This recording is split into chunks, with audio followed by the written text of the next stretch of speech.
Hello everyone, welcome to the second tutorial in the Three.js series where we'll be showing you how to make an interactive periodic table. I am Dhruvisha Mondhe and I have with me here Asmita Bhangare and Rashmi Singh. So let's begin. The first thing that we need to do is link the JS file to my index.html. So I've written this file name right here in src. Alright, so now we'll see our JS code. We start by importing the Three.js module and the orbit control module. Here, I've simply used the import statement and written the path where these modules are stored in my laptop. You need to do the same in your case. Next, we declare all the variables that we will be using in our code. I'll explain them as and when we come across them in the code.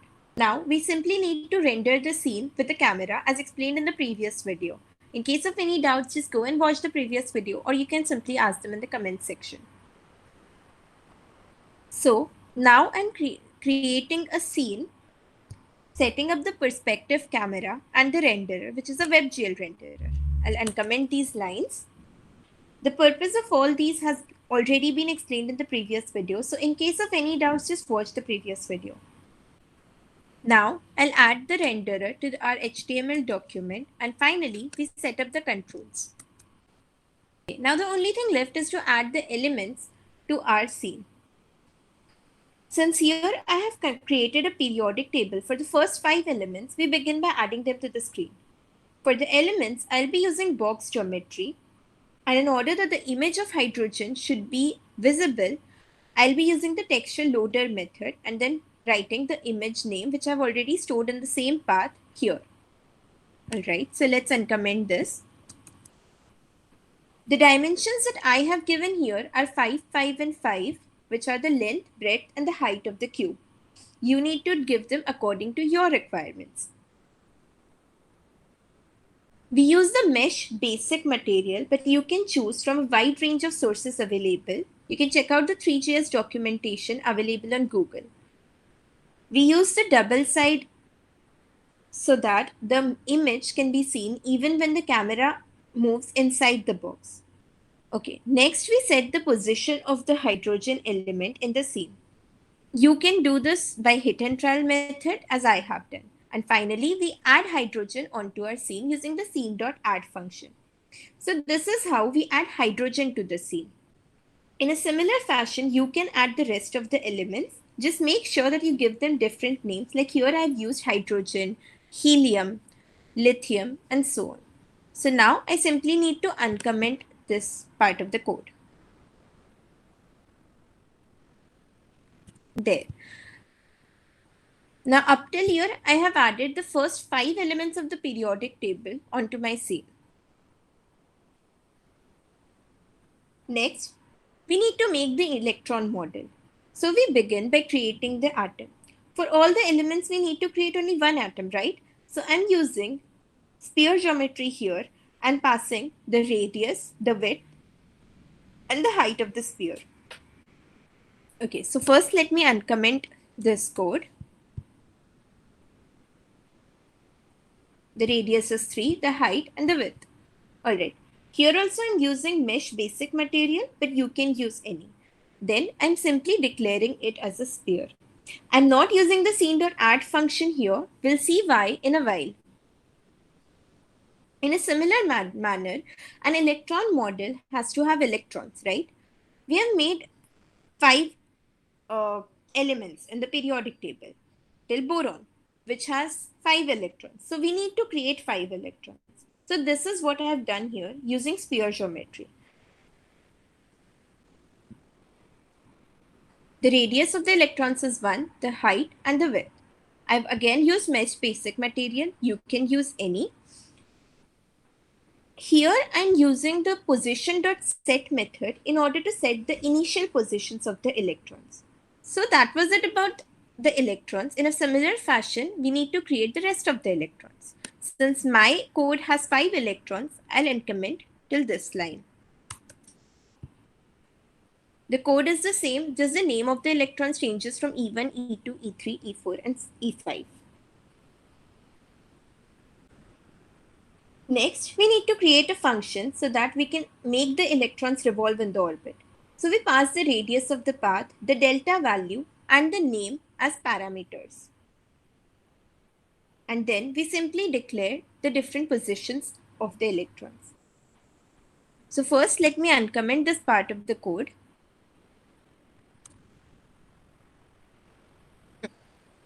Here, I've passed the radius, the delta, and the name in the function itself. Then I'm setting the position. And I'm increasing the theta value at the end every time. So in this manner, we declare the revolution functions for all the electrons. See, theta underscore for revolution underscore E4 and so on. Next, we simply need to set up the camera's position. You can do this according to your requirement. It's just hit and trial. Okay, so now we have the elements, the atom, the electrons, and the revolution functions. But we need to add this to the scene, right? So here I have declared separate functions for each of the elements. So you may have noticed that whenever I clicked an element, I got that element's electron model on the screen, right? So how do we do that? I am first going to uncomment the first function, that is for boron.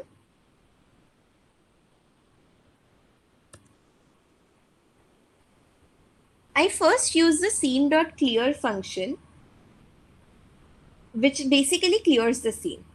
This is necessary because when I click another element, I want the previous electron model to vanish and a new one to appear in the same place.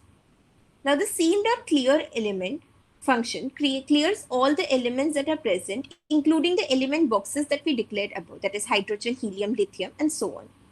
So I once again need to add them back to the scene so that they are visible even when the electron model is revolving.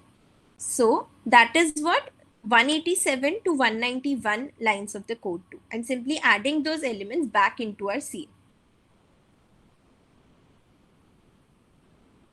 Now boron has 5 electrons, right? So we need to add the 5 electrons into the scene. So that is what I've done here. I first added the atom and then I've added the electrons E1, E2, E3 using the scene.add function in a similar fashion as used here. Okay, so now we need to create the orbits which the electrons will follow when they revolve around the atom. So we create a function orbits passing in the name, the radius, and delta as the parameters. We use the line basic material to create the orbit, and then we are simply adding the positions to the vertices. And then we add the orbit to the scene using the scene.add function. Now boron has 2 orbits, right? The first orbit for the first, second electron, the second orbit for the third, fourth, and fifth electrons. So that is what I've done here. I have added 2 different orbits of different radius 15 and 25 onto the scene for boron. The first orbit of radius 15 will work for both E1 and E2, and the second orbit of radius 25 will work for all 3, E3, E4, and E5. So this was the boron function. In a similar fashion, we declare the functions for the rest, adding only the required number of electrons and orbits. Okay, so I'm simply going to uncomment this part of the code.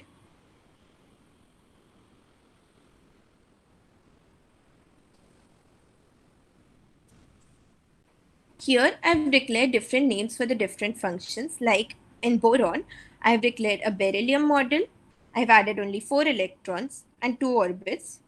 Then for lithium, I've added 3 electrons and 2 orbits.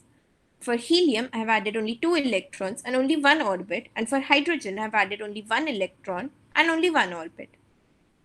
So now we learned how to create the elements in the electron models, etc. But we need to be able to control all this with a click, right? I click an element and I should see the electron model. So for this, we used raycasting, which is another great thing included in Three.js. So what is this raycasting? In raycasting, we project a ray through the scene and indicate the object when the object and the ray intersect. So we set up the raycaster by declaring 2 constants, raycaster and mouse. So I'll uncomment this part of the code. Next, we define the onMouseMove function.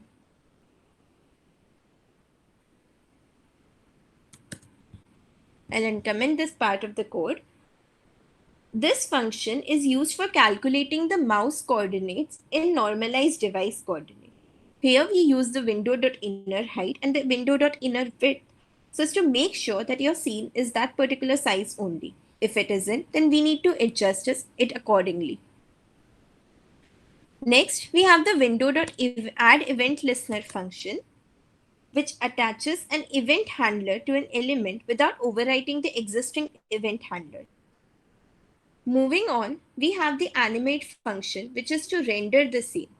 This will create a loop that causes the renderer to draw the scene every time the screen is refreshed. On a typical screen, it is 60 times a second. Okay, so I'll simply uncomment this part of the code and then I'll explain it. Next, we have the request animation frame, which has a number of important uses. The most important one being that it pauses when the user switches tabs, thereby not wasting any power and battery. Next, we simply give the rotation and revolution animation to the sphere and the electrons.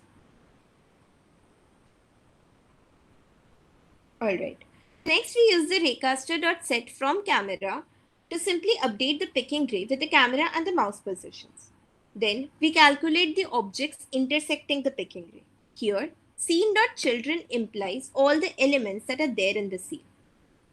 Next, we write the logic for the code. If intersects 0, this line means that if we click on an element, then we need to check the ID of the element. In this case, here, hydrogen has an ID of 2. So we write it in the if statement. If intersect 0.object.geometry.id is equal to 2, then I want the code to perform this particular action. You can find out the ID by printing intersects in the console. I've commented out this line because I don't need it anymore. You can print intersects in the control and then navigate to this particular point, object.geometry.id, and you'll get the ID of that particular element. Okay, so now if the ID of the element is 2, then I want to perform this particular code.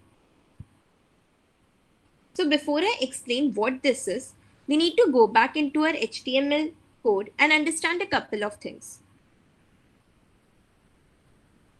So in the body, I'll uncomment all this code and then I'll explain it to you.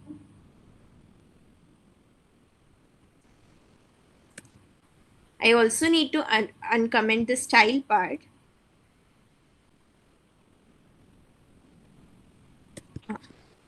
Now I want to display each element's info when I click on it, right? So what I've done here is I've made separate divs with an ID each: hydrogen text, helium text, the info, the lithium text, and so on. And I can use this ID to call it back into the JavaScript function. So first, I'm printing the heading periodic table. Then I write the info for all the elements in their respective divs having their unique ID. Now in the style tag, I've simply styled these divs. The info is styled in this particular manner, the hydrogen text is styled in this particular manner, and so on. You can style them as you would wish to. So I won't go into this particular part of the code. You can style them as you wish to. I don't need to explain it. And in case of any doubts, you can simply check the code out on GitHub. The link is provided in the description below. All right, so now that we have declared the IDs, we'll go back into our JS file. Now, when I click on hydrogen, I want to display hydrogen's text, but I also want to hide all the other text. So I am simply doing style.display is equal to none for all the other text. Otherwise, I'll be able to see all the other text along with hydrogen. So the style.display for hydrogen is block, while that for the other is none. In a similar manner, I have found out the IDs for all the other elements. I've called their particular electron model within that if statement, and also I've displayed the text. For helium, I have displayed helium's text and the rest are none. For lithium, lithium's text is block while the rest are none, and so on. Next, we call the renderer function to render the scene. Now the function on window resize, this function right here, is used to change the scene proportionally when we change the height and the width of the browser window. We again add the add event listener function for resizing, and at last we call the animate function. Now all that is left is to run this code.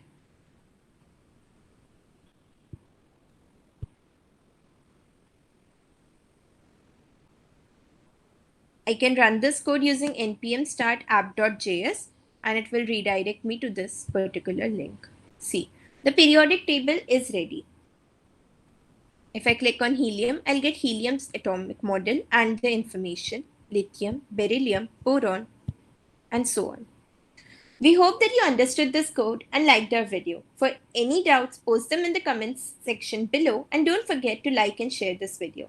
Also subscribe to ISA-VESIT's YouTube channel if you haven't already done that. Thank you.